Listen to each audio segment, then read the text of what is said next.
우리의 찬양을 받으시기에 합당하신 아버지께서 여기 계시오니 주여 말씀하십시오. 종들이 순복하겠습니다.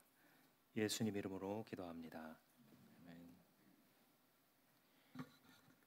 필생즉사, 필사즉생이라고 하는 말은 살고자 하면 반드시 죽을 것이고 죽고자 하면 반드시 살 것이다. 이순신 장군이 전투를 앞두고 군사들에게 명령해서 유명해진 말이라고 하죠. 이 말은 사실은 손자병법과 더불어서 2대 병소로 꼽히는 오자병법에 먼저 나왔던 그런 말입니다. 요사즉생, 필생즉사, 요생즉사, 필사즉생. 그러니까 요행이 살려고 전투를 하게 되면 반드시 죽게 될 것이고 죽기를 각오하고 싸우면 이길 것이다 라고 하는 말을 이순신 장군이 인용한 것이죠. 정유재란이 일어났을 때에 1597년에 명량에서 해전을 벌일 때 조선의 그 군함이 13척밖에 안 남아 있었죠. 반면에 쳐들어오는 이 일본의 배는 300척이 넘는 그런 상황이었는데 그 전날 밤에 글로 쓰면서 교시를 내린 글이 바로 이 필생즉사, 필사즉생이었습니다. 우리가 잘 아는 대로 이 300여 대의 일본 해군을 대파시킨 세계 그 해군 역사에서 보더라도 매우 뛰어난 그런 전투로 지금도 기록되고 있는 그 글에 이순신 장군이 이렇게 남겨놨습니다. 이렇게 드라마틱한 어떤 역사적인 사건이 아니라 할지라도 우리 삶에서도 이게 사실이구나라는 것을 느낄 때가 참 많죠. 나는 잘 돼 보려고, 잘 살아보려고 결정한 일인데 그게 계속해서 자기를 따라다니면서 화근이 되는 일. 지금보다 조금 더 잘해서 내 가족들에게, 내 곁에 있는 사람들에게 정말 좋은 것을 주고자 노력했는데 그게 덫처럼 되어서 결국은 나를 나락으로 떨어뜨리는 이런 것들을 우리가 경험하고는 합니다. 결국 우리가 살아가면서 오늘도 우리가 다니엘서 3장에서 읽은 것처럼 잘 살려고 잘 살아지는 것이 아니구나. 도리어 기독교의 진리는 정말 높은 가치를 위해서 죽고자 했을 때 진정한 삶을 살게 되는 것이구나. 조금 다른 말로 하자면 생명보다 믿음이 더 귀하구나 라는 사실을 오늘 다니엘서 3장이 가르쳐 줍니다. 다니엘의 세 친구는 생명보다 믿음을 귀히 여기는 삶의 태도를 가졌기에 결국은 죽음을 이기는 신앙을 보여줬다라는 것이 다니엘서 기자의 시각입니다. 오늘 3장을 이해하려면 사실 앞에 있는 2장을 먼저 좀 알 필요가 있습니다. 지난주에 우리가 이 다니엘이 거룩할 결심을 했잖아요. 왕의 진미를 즐기면서 살아가는 많은 사람들과 달리 우리들은 채식을 할 테니까 우리 얼굴을 비교해서 우리 얼굴이 만약에 더 안 좋아지면 당신들 마음대로 하지만 하나님께서 우리의 얼굴을 더 빛나게 할 것이다 라고 하는 믿음으로 결심했고 왕의 진미를 거부한 채로 그 응답을 받았던 놀라운 사건을 우리가 지난주에 살펴봤습니다.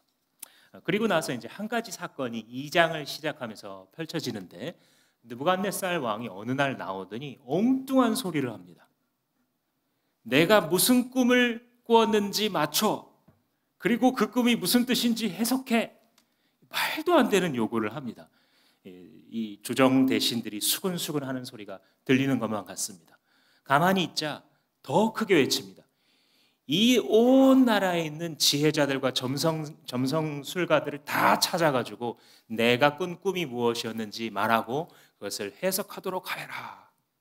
이렇게 말하는 걸 보니까 지도 지가 꾼 꿈을 반쯤 잊어버린 것 같습니다.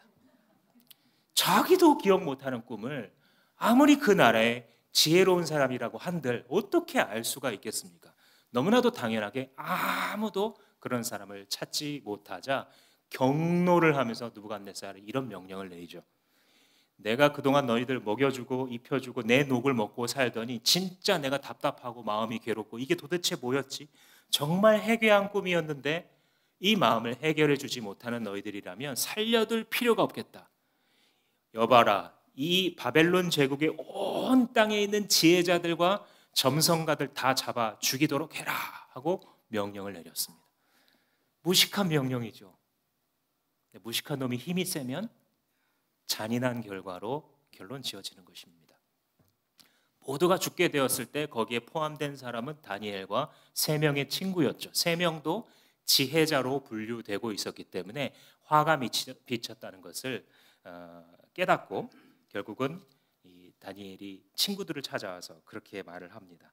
2절에 보면 그런 기록이 되어 있는데, 우리가 이들과 함께 죽지 않도록 하나님이 긍휼을 베풀어 주셔서 이 비밀을 알게 하시기를 간구합시다 하고 다니엘이 새 친구를 찾아와서 말을 합니다. 그러니까 뭐냐면 다니엘도 몰라요, 무슨 꿈을 꿨는지. 근데 이 말을 하기 직전에 왕의 시위대장인 아리옥이라고 하는 장군을 찾아가서 겁도 없이 지르고 오는 길이에요. 아니, 뭐하러 모든 이 지혜자들이 이 나라에서 죽을 일이 뭐가 있겠습니까? 제발 나를 왕에게 한 번만 연결시켜 주시면 제가 그 꿈도 말하고 해석도 말하겠습니다 하고 딜을 하고 나오는 중이었어요. 아리옥이 그러겠다고, 왜냐하면 다니엘이 한번 뭔가를 보여준 적이 있기 때문에 그러겠다고 한 거예요. 근데 사실상 다니엘이 그러면 그 다음에 하나님이 어떻게 해주실 것을 알았느냐? 몰랐습니다. 다만 절체절명의 순간에 목숨을 걸고 한번 협상을 했고 이제 돌아와서 자기의 공동체와 함께 기도하는 겁니다. 여러분, 지난주에 목장 모임 하실 때 어떠셨습니까?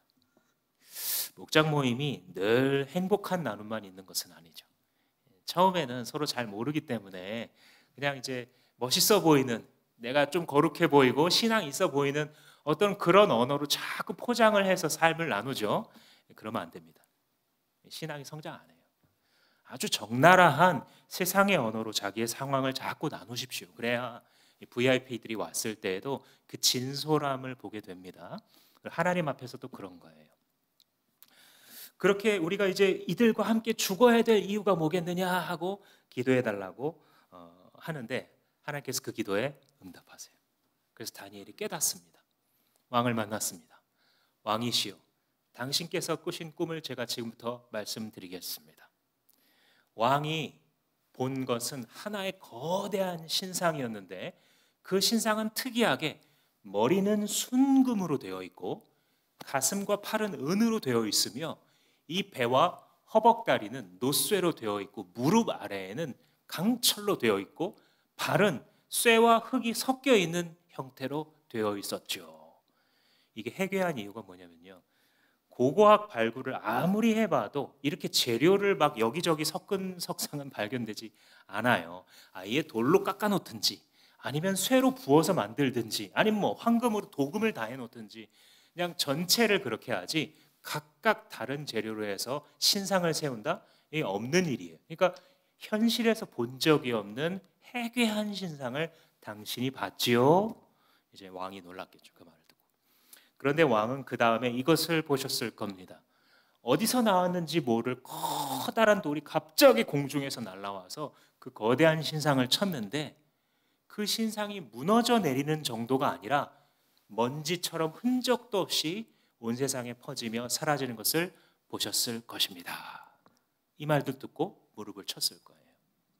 오늘날에 우리가 이 다니엘의 해석을 듣는다면 폭탄을 터뜨렸나? 이렇게 생각할 거예요. 왜냐하면 아무리 강한 물체를 가지고 친다고 해도 갑자기 그게 먼지처럼 흩어지지는 않잖아요.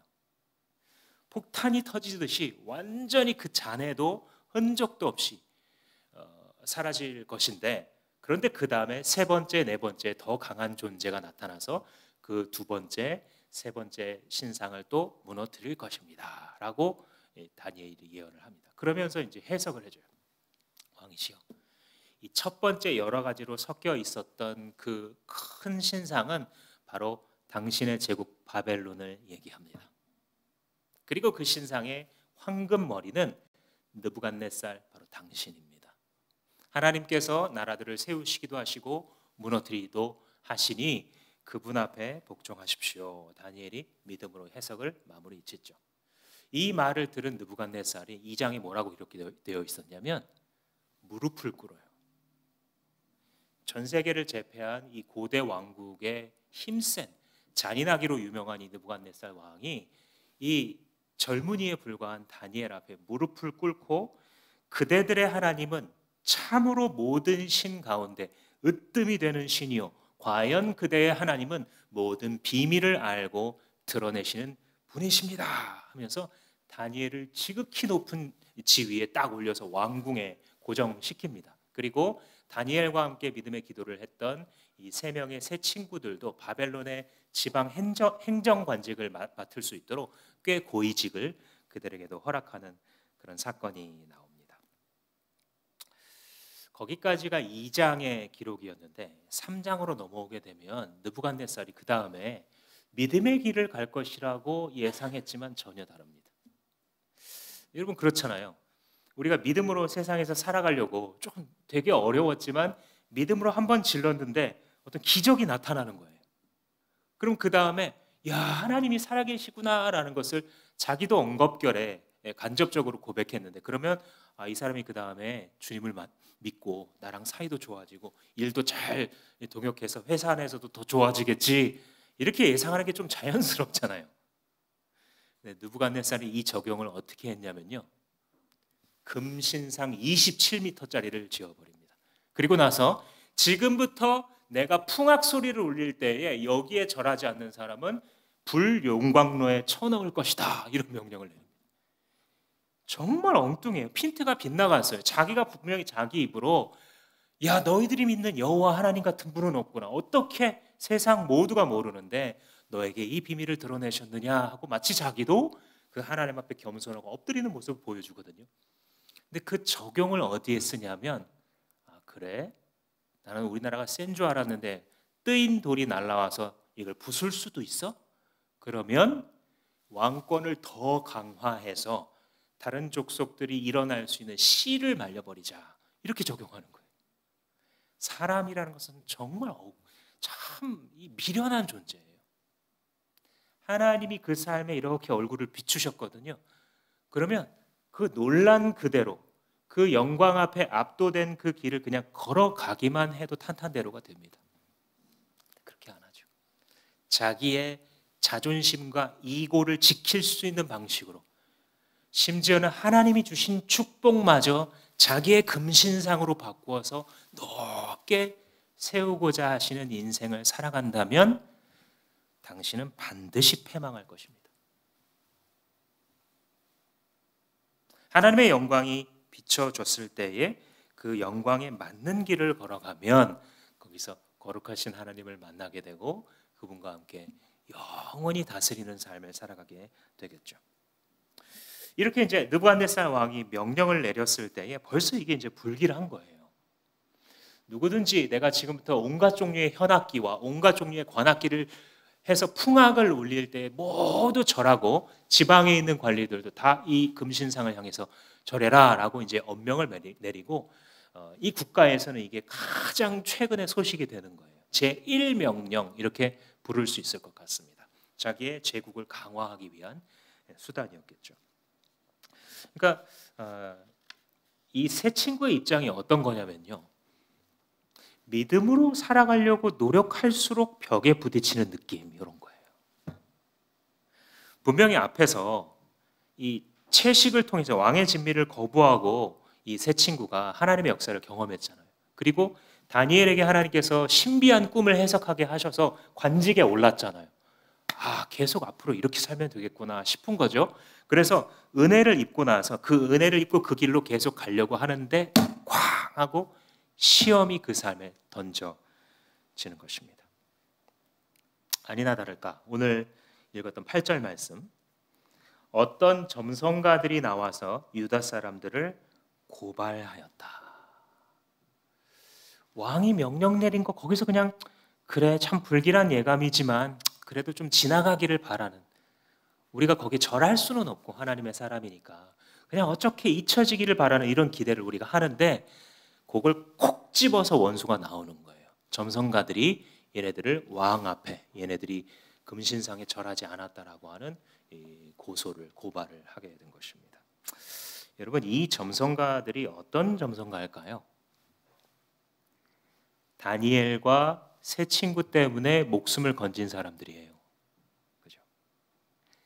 다니엘이 느부갓네살의 꿈을 해석하지 않았으면 여기 이미 지금 목숨이 없는 사람들이에요. 이 사람들이. 하나님께서 이 유다 사람들을 통해서 역사하셨기 때문에 목숨을 부지한 사람인데 그 은혜를 모르고 도리어 이 다니엘의 세 친구를 고발하고 있는 거죠. 다시 한번 하나님의 은혜를 맛보고도 그 은혜와 상관없이 자기 방식으로 살아가려고 하는 거 얼마나 어리석은 인생인지. 이제 10절과 12절에 그 고발의 내용이 쭉 들어가 있습니다. 뭐 요약하자면 그거죠. 임금님께서 분명히 명령하셨지 않습니까? 이 신상 앞에 절하지 않는 사람들은 전부 다 불타오르는 화덕, 용광로 그 속에 집어넣는다고 주님께서 왕께서 말씀하셨죠. 그런데 이 사드락과 메삭과 아벳느고는 그렇게 하지 않았습니다. 이 세 사람의 이름을요, 원래 하나님 혹은 여호와자가 들어가는 이름이었다 그랬잖아요. 하나냐와 미사엘과 아사랴라고 하는 영광스러운 이름을 이 다니엘서 기자가 웬일인지 계속 벨과 느보의 이름이 들어간 이름으로 계속 부르고 있어요. 사드락과 메삭과 아벳느고라고 부르고 있어요. 아마도 이 부분이 다니엘서 2장에서부터 7장에 이를 때까지는 히브리어가 아니라 아람어로 기록되어 있거든요. 후대 유대인들이 이 부분을 쭉 읽어가다가 이 가장 열받는 장면 있잖아요. 그거를 딱 아람어로 바꿔 읽는 거예요. 그러니까 조선의 역사를 읽어가다가 일본이 침입해 들어오고 친일파가 거기 협력하는 부분을 일본어로 딱 써놓은 거예요. 역사 읽다가 열받죠. 얼마나 치욕스럽고 가슴 아픈 역사인지가 가슴에 절절하게 다가오겠죠. 이 사드락과 메삭과 아벳느고가 거기에 절하지 않았습니다라고 고발을 하는데 이 점성가들이 왜 고발할까요? 무슨 목적으로? 느부갓네살 왕을 위해서. 왕이시여, 당신의 말을 듣지 않는 이 사람들을 내버려 두시면 당신의 통치가 위험할 수 있으니 어서 제거하십시오? 이런 충심으로 그랬을까요? 아니면 자기들의 라이벌을 제거하고 싶었을까요? 라이벌을 제거하는 절호의 기회예요. 생각해 보시면 이 세 친구가 두각을 나타냈을까요? 안 나타냈을까요? 나타냈죠. 그게 다니엘서의 그 기조예요.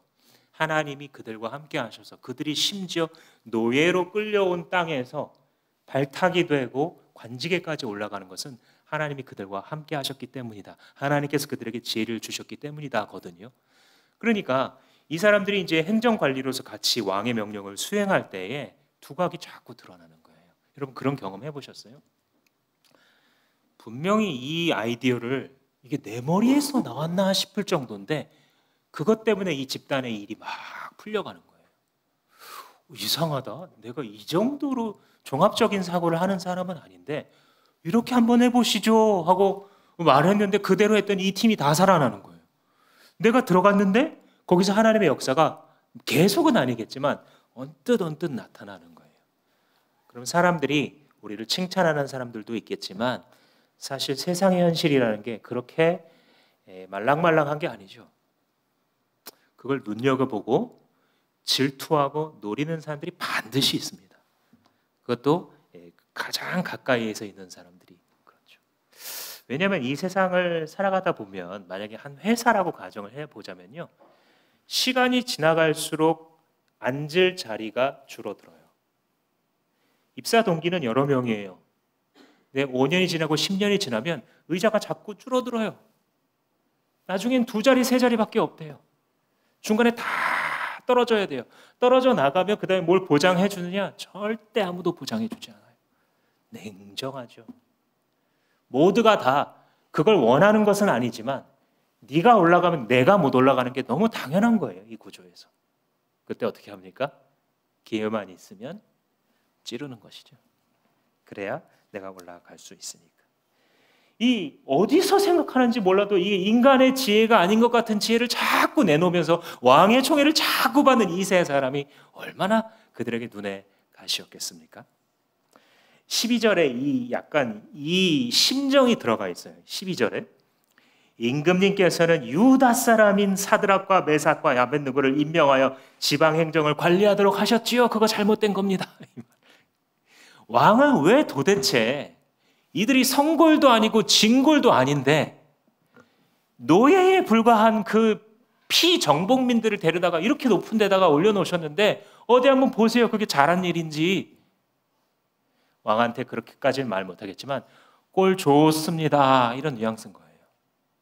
왕이시여 잘못하신 거예요. 지금이라도 얘네들을 제거하세요. 얘네들을 빨리 없애셔야 왕에게 좋습니다. 이들은 지금 왕의 제1명령을 반역하고 어긴 자들 아니겠습니까? 그 정서가 분명하게 드러나죠. 여기서 못마땅한 이들은 기회를 잡아서 이 일을 했고 여기서 또 뭐 그쳐질 수도 있겠지만 믿음의 사람들은 막 옆에서 막 나를 고발하고 고소하고 죽이려고 막 노력을 했는데 그 맨 위에 계신 회장님이 딱 보더니 괜찮다, 이 사람 괜찮다 하고 기도 응답 받기를 원해요. 우리가 그렇게 안 됩니다. 13절 이 말을 듣고서 느부갓네살 왕은 노하여 사드락과 메삭과 아벳느고를 데려오라고 명령하니 그들이 왕 앞에 붙잡혀서 왔다. 여러분 우리의 평상시 경험으로 보자면 이게 어떤 거예요? 진짜 큰일 난 거예요. 이제 다시 회사로 생각해 보자면요, 회장님이 어느 날 비전 2023 그러면서 막 이제부터 우리는 전사가 협력해서 이 프로젝트를 해야 됩니다 하고 제1명령으로 선언을 했어요. 그런데 그걸 내가 대놓고 어긴 거예요. 신앙적인 이유가 있어서. 근데 그걸 또 이렇게 기도하면서 그냥 목장 모임 때 이게 좀 잘 회장님의 눈도 가려주시고 이렇게 기도했는데 그거를 정확히 찝어서 다 직보한 동료 직원들이 있는 거예요. 그 말을 듣고 회장님이 좀 눈 감아줬으면 좋겠는데 노발대발했다까지 알게 됐어요. 그리고 지금 그 앞으로 불려갈 때 뭐 흔하게 그냥 잘리는 것은 예상되고 살아남는다 하더라도 뭐 어떻게 승진이 되겠습니까? 그 사람이. 그죠? 앞길이 캄캄한 거죠. 근데 사드락과 메삭과 아벳느고는 승진을 못하는 정도가 아니라 즉 목숨을 내놓게 생긴 그런 상황입니다. 그러니까 신자의 입장으로 보면 이게 어떤 거냐면 예수님을 믿고 나서 그냥 지지부진한 삶을 살다가 내가 진짜로 한번 믿어봐야겠다. 신앙생활이라는 걸 한번 제대로 해봐야지 하고 결심하는 거예요. 그랬더니 막 기쁨이 생겨요. 그리고 기도를 했는데 그 기도가 응답되고 어떤 순간에 기적적으로 막 길이 보이고 막 열리고 퍼즐이 막 들어맞는 것 같습니다. 야, 그래서 하나님이 이렇게 나를 인도하셨구나 라고 감사한 순간 막다른 골목이 딱 보입니다. 이해가 되지 않아요. 아예 부르시지 말든지 아니면 처음부터 힘들다는 거 보여주든지 그 길로 들어갔을 때에는 달콤한 일들이 벌어지고 앞으로 계속 이렇게 평생 신앙생활하면 되겠구나 생각했는데 시간이 지나갈수록 목이 옥죄어 드는 느낌이 듭니다. 주변의 시선도 그렇게 곱지가 않은 것 같아요. 교회에서나 가정에서나 별로 내 자리가 없게 느껴집니다. 내가 이 일터에서 내가 하는 이 일을 이제 앞으로 살아남지 못할 수 있겠구나라는 절벽이 느껴질 때, 그 낭떠러지 위에 서 있는 그 느낌, 여러분이라면 어떻게 하시겠습니까? 믿음의 길로 가다가 멸망의 위협을 당하게 되면 우리는 어떻게 해야 되는 겁니까? 한번 따라해 보실까요? 믿음은 시련을 만난다. 한 번 더. 믿음은 시련을 통과하게 되어 있다. 첫 번째 이 말씀을 기억하셨으면 좋겠습니다. 이상한 일이 일어나는 게 아니에요. 사랑하는 형제요, 이상한 일이 지금 일어나는 게 아닙니다. 믿음은 시련을 만나게 되어 있고 그 시련을 통과하는 것이 기독교의 믿음입니다. 14절에 이제 왕이 직접 신문을 하죠. 사드락과 메삭과 아벳느고는 들어라. 너희가 참으로 나의 신을 섬기지 않았고 내가 세운 금 신상에게 절을 하지 않았느냐. 두 가지로 지금 확인을 하는 거예요. 하나는 나의 신, 여기 원래는 복수예요. 아람어를 들여다보면 신들입니다. 왜 신들이냐면 일단은 느부갓네살 할 때 느부가 느보 신의 이름을 자기 이름에 딱 집어넣은 거예요. 느보가 보호하는 자, 그죠? 아벳느고 거기도 이제 그 느보 신의 이름이 들어간데 느보 신의 그 지혜와 지식의 신입니다. 그 신을 섬기는 자이기 때문에 느보를 섬기고요. 그리고 다니엘을 벨드사살이라고 그러잖아요. 벨 신도 아주 좋아했어요. 이 느부갓네살. 그래서 느보와 벨. 또 하나는 바빌로니아 오늘날도 이제 고고학 발굴을 해보면 제일 주신이라고 여겨지는 게 마루둑 신입니다. 그래서 전쟁에서 그 혼돈의 여신 카오스와 싸워 이긴 티아맛과 싸워서 이긴 신 마루둑이라는 신이 바벨론 역사에서 제일 큰 신 중에 하나였습니다. 그러니까 적어도 3개, 4개의 자기가 사랑하고 신전을 지어준 그 신들을 분명히 섬기라고 내 공복들은 전부 똑같은 신을 섬기라고 명령했는데 너네가 정말 안 따랐느냐? 이거 하나를 따지는 거고요.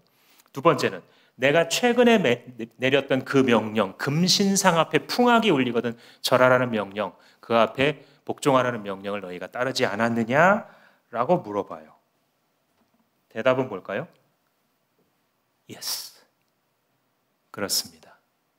우리는 따르지 않았습니다가 대답이에요. 나중에 보시면 16절 말씀에 우리가 임금님께 대답할 필요가 없는 줄 압니다. 세번역에서 이렇게 이제 번역을 해놨는데 사드락과 메삭과 아벳느고가 지금 말싸움하려고 기싸움하는 게 아니에요. 우리는 대답할 필요가 없어요. 이렇게 기싸움하는 게 아니고요. 진짜 할 말이 없는 거예요. 그게 다 팩트니까요. 실정법상으로는 유죄예요. 이 두 사람은. 그죠? 그 나라의 그 사회의 지금 현재의 법과 통념상 그들은 잘못한 겁니다. 그래서 실정법상으로는 지금 할 말이 없어요. 느부갓네살 왕 앞에. 죄인이 됐고 팩트로 이들을 두들겨 패기 때문에 그들은 세상적인 일을 가지고서는 뭐 여기서 내가 잘했다 잘못했다를 말할 수 없는 그런 현상입니다. 근데 15절을 보시면 뭔가 약간 달라요. 지금이라도 너희가 나팔과 피리와 검은고와 사연, 칠연금, 풍수 여러 가지 악기 소리가 날 때에 내가 만든 신상에게 엎드려 절할 마음이 되어 있으면 괜찮다. 사실 이 부분은요 있을 필요는 없어요. 그냥 죽이면 됩니다. 그러면 세계 그 바벨론 제국에 인재가 뭐 어찌 얘네 3명뿐이겠습니까?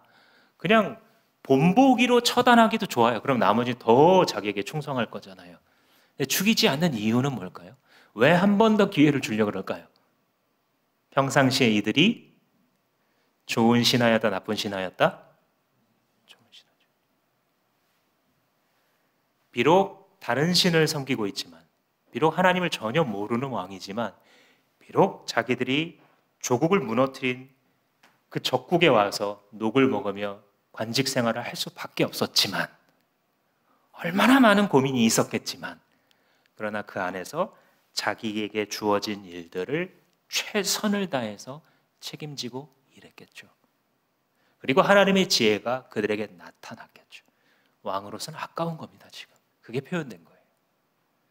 야, 너네가 앞으로 절할 마음이 있다고만 말해. 그러면 살려줄게. 그러는 거예요. 그 마음을 먹으면 괜찮으려니 와 라는 말의 뜻은 살리고 싶은 왕의 느낌이, 지금까지 너희들이 했던 과거의 잘못 내가 다 묻어줄게.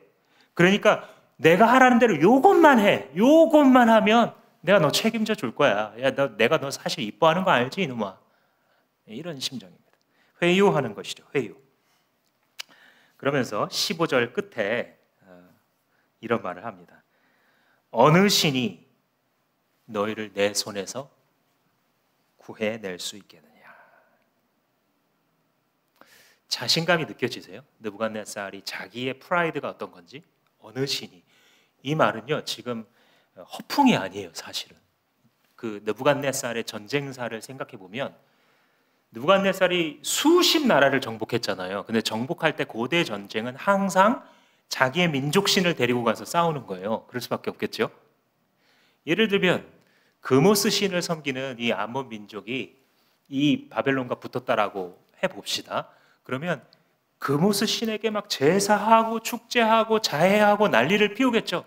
막 아들들을 불 사이로 지나가게 해서 불 태워 죽이기도 하고 이런 민족들이니까요. 고대의 이 지역의 사람들이 여러 가지 종교 행사를 한 다음에 그 신의 이름으로 나아갔는데 어떻게 돼요? 느부갓네살 한 칼에 나가 떨어지는 거죠. 너무 세니까. 밀곰이라는 신을 섬깁니다. 그 민족도 밀곰 신이 우리를 이기게 할 것입니다. 막 별짓을 다 하고 금식하고 나가는데 어떻게 돼요? 한 칼에 가랑잎처럼 바람에 나뭇잎 떨어지는 것처럼 떨어져 나갔죠. 그렇게 다 정복한 겁니다. 그러니까 이 말은요, 지금 허풍을 부는 게 아니라 팩트예요.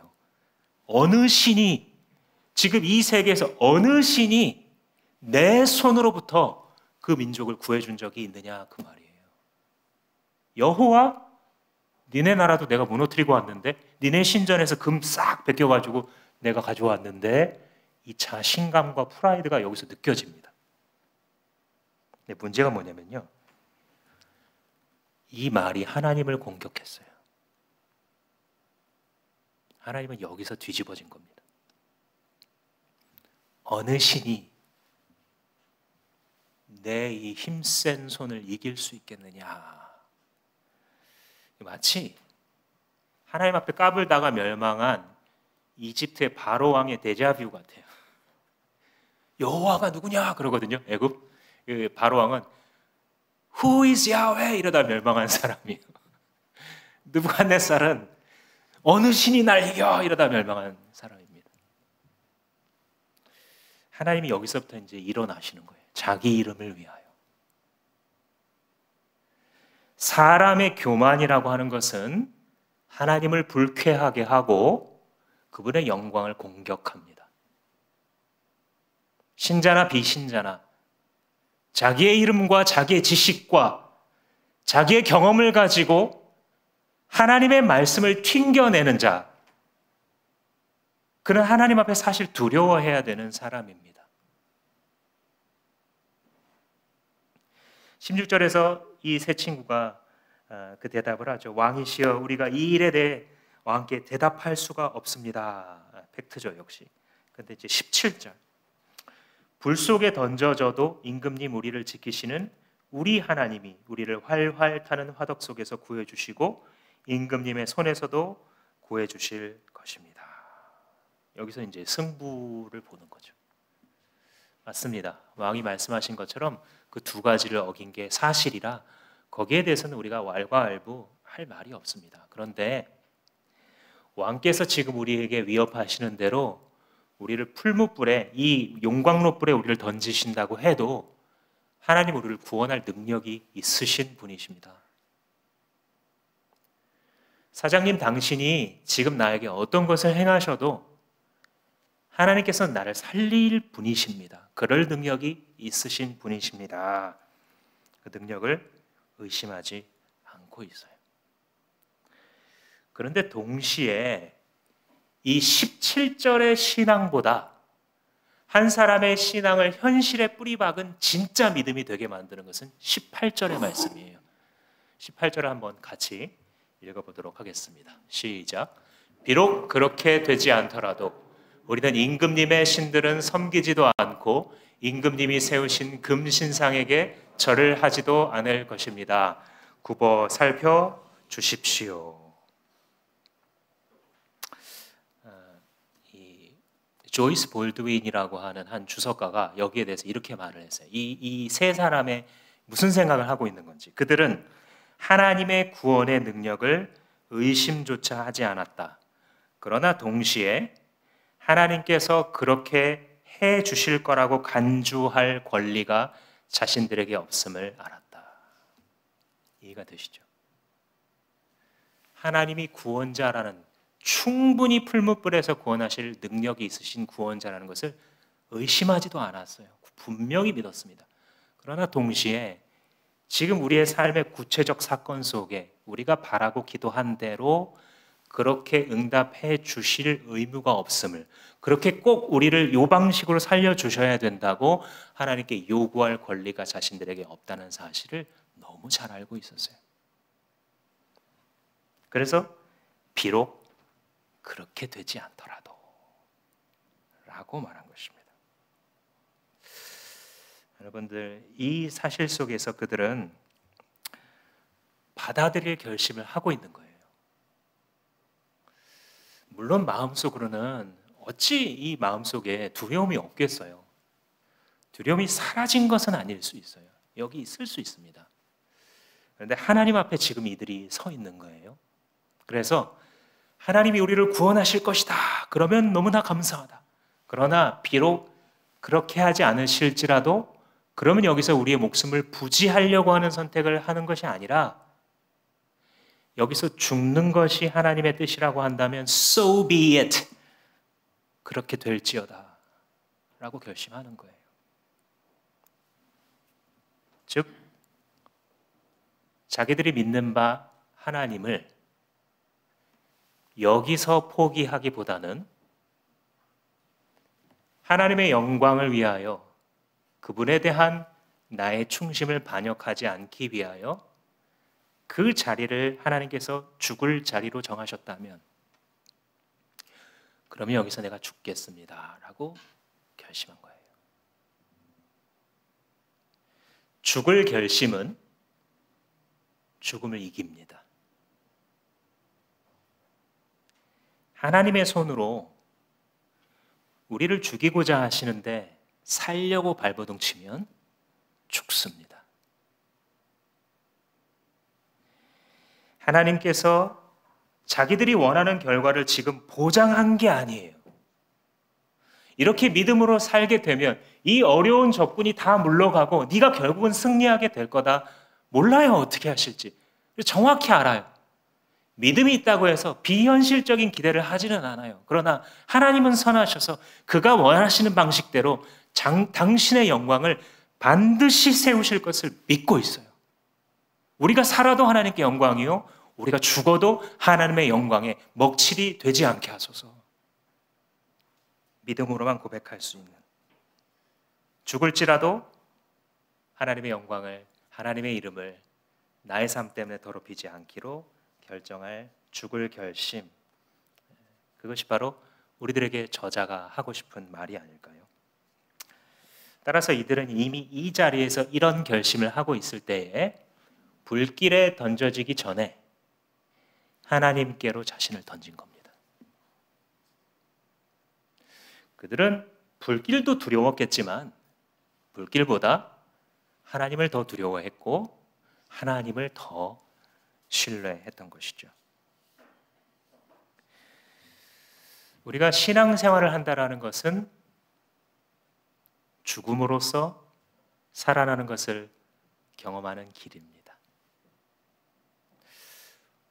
혹자들이 조금 실수하는 것처럼 기독교 신앙이라는 것은 내가 내 인생을 잘 살아가야 되겠는데 너무 힘이 없고 부족하니 하나님의 이름을 힘입어서 내 인생을 잘 살아보겠다가 아닙니다. 기독교 신앙은 잘 살아보겠다가 아니라 잘 죽겠습니다에 훨씬 가깝습니다. 이전에는 전부인 줄 알았던 자기의 자존심, 자기의 에고, 이런 것들이 산산이 부서질 때 그것을 위하여 이 땅에 내려오신 예수 그리스도의 십자가를 기억하며 마침내 이루어졌구나. At last, 마침내 주의 그 약속이 내 영혼 가운데 이루어져 나의 자아가 여기서 죽음을 맞이했군요. 당신의 높으신 이름을 찬양합니다 라고 말하는 것입니다. 구주와 함께 나 죽었으니 구주와 함께 나 살았도다. 영광의 기약이 이르도록 언제나 바라봅니다.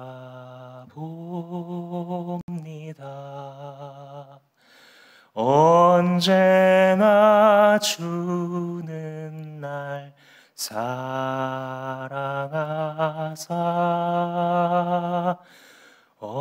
언제나 새 생명 주시나니 영광의 기약이 이르도록 언제나 주만 바라봅니다.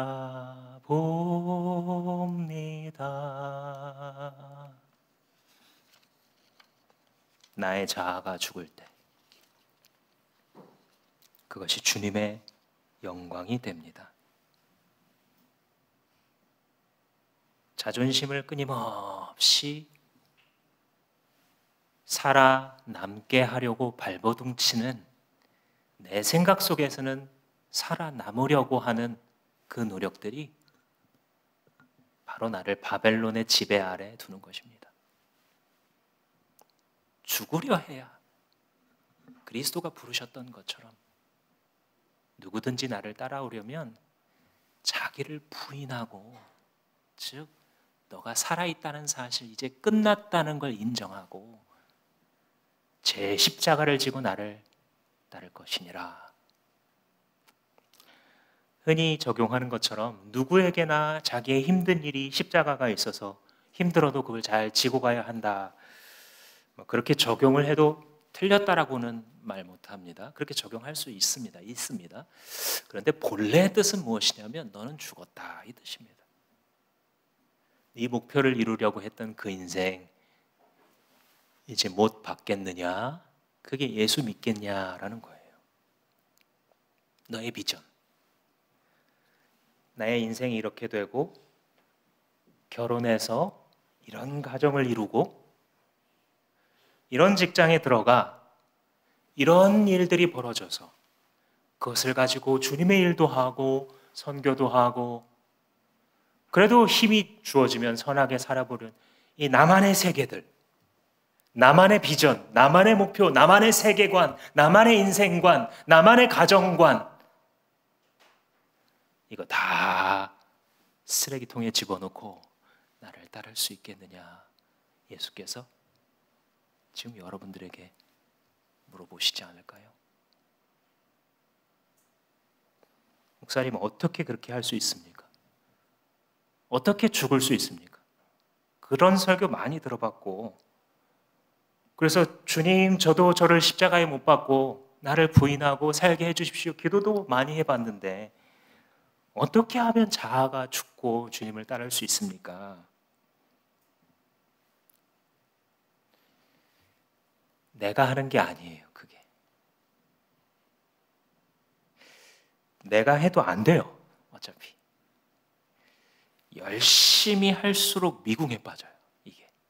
나를 십자가에 못 박는, 그래, 요거 좀 나쁜 습관, 요것도 좀 제거하고, 맨날 남들 뭐 욕했던 거 조금 마음을 잘 다스리고, 꽉 누를수록 더 높이 스프링이 튀어오르는 것처럼.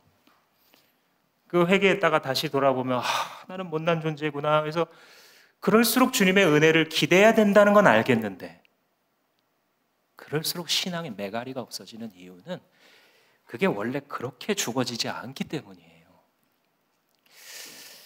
여러분, 예수의 십자가에 자기의 옛 자아를 못 받고 싶으세요? 못 받고 싶으신 분들은 한번 아멘 해보시겠어요? 못 받고 싶으세요? 그러면요, 그냥 받아들이시면 돼요. 하나님께서 내게 허락하신 지금 나의 인생의 현재를 믿음으로 수용하세요. 잘못된 게 아니에요, 지금. 지금 그것이 당신의 자아를 하나님이 죽이고 계신 거예요. 최근에 이렇게 내 자존심을 짓밟나 저 사람이 하는 사람이 있으셨던 분은 기뻐하고 즐거워하세요. 하나님이 죽이고 있어요.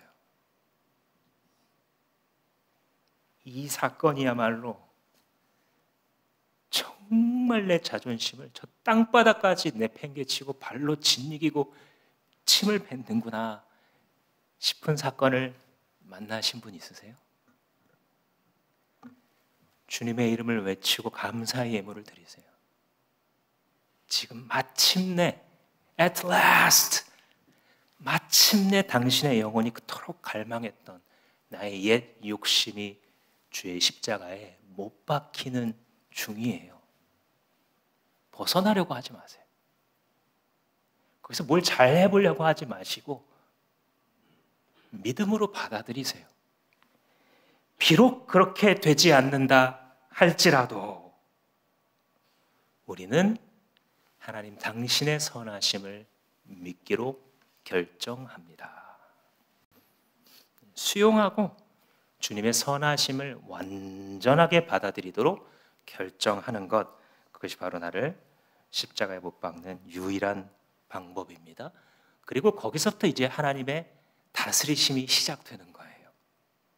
거기서부터 내 인생에 내 마음속에 모든 방문이 다 열렸어요.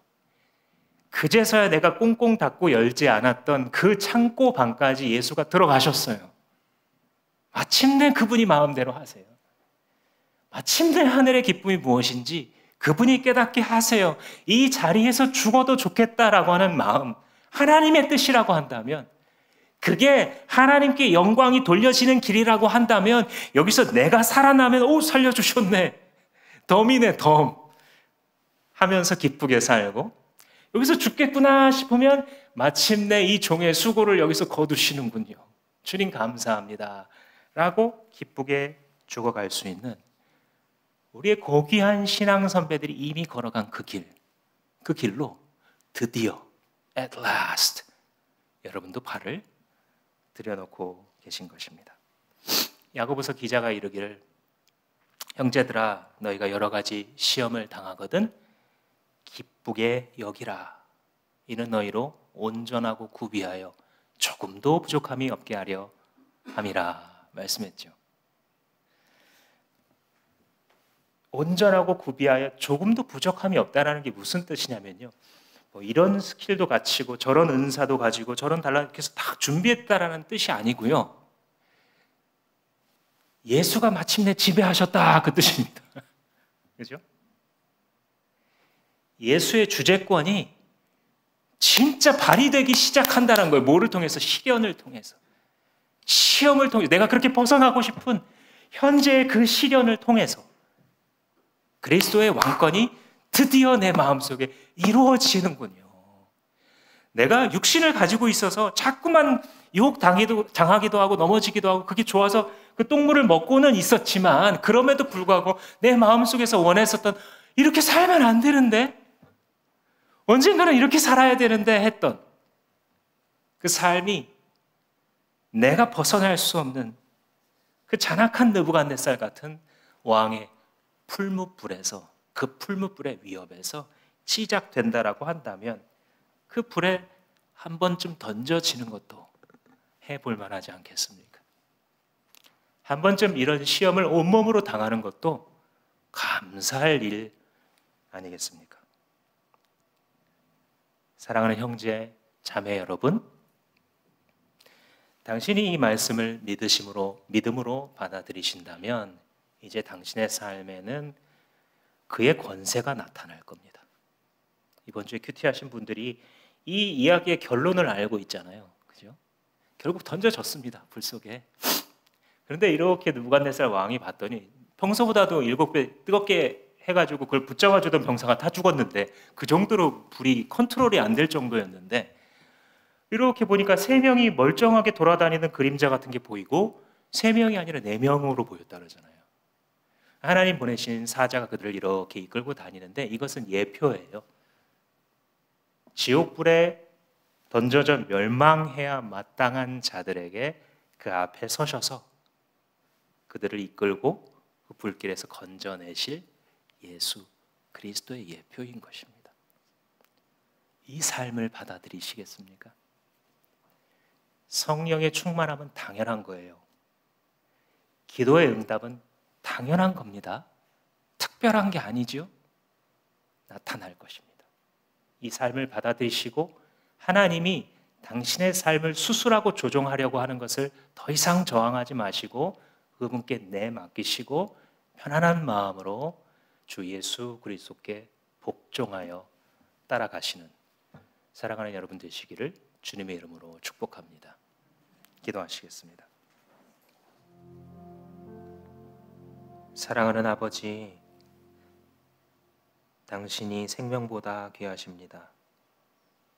당신이 가르쳐 주신 이 믿음이 내가 살아남는 것보다 더 귀합니다. 시련을 기뻐하라 하셨으니 그렇게 해보겠습니다. 그 시련을 따라 나의 자아가 죽고 내 자존심이 상하는 일을 당신의 손길임을 알아 기뻐할 줄 아는 자가 되게 하시고 당신을 경외하며 복종하는 것의 자유가 얼마나 큰 것인지 깨닫고 살아가는 우리 주마음교회 지체들이 다 되게 하시옵소서. 큰 시험에 빠져 믿음조차 손에서 놓고자 하는 자가 있습니까? 오 주여, 특별히 찾아가 주셔서 그를 세워주시고 동역자들의 기도와 당신의 역사로 말미암아 그가 다시 힘을 얻어 일어나게 하여 주시옵소서. 주께 모든 것을 맡기고 감사하며 예수님 이름으로 기도합니다.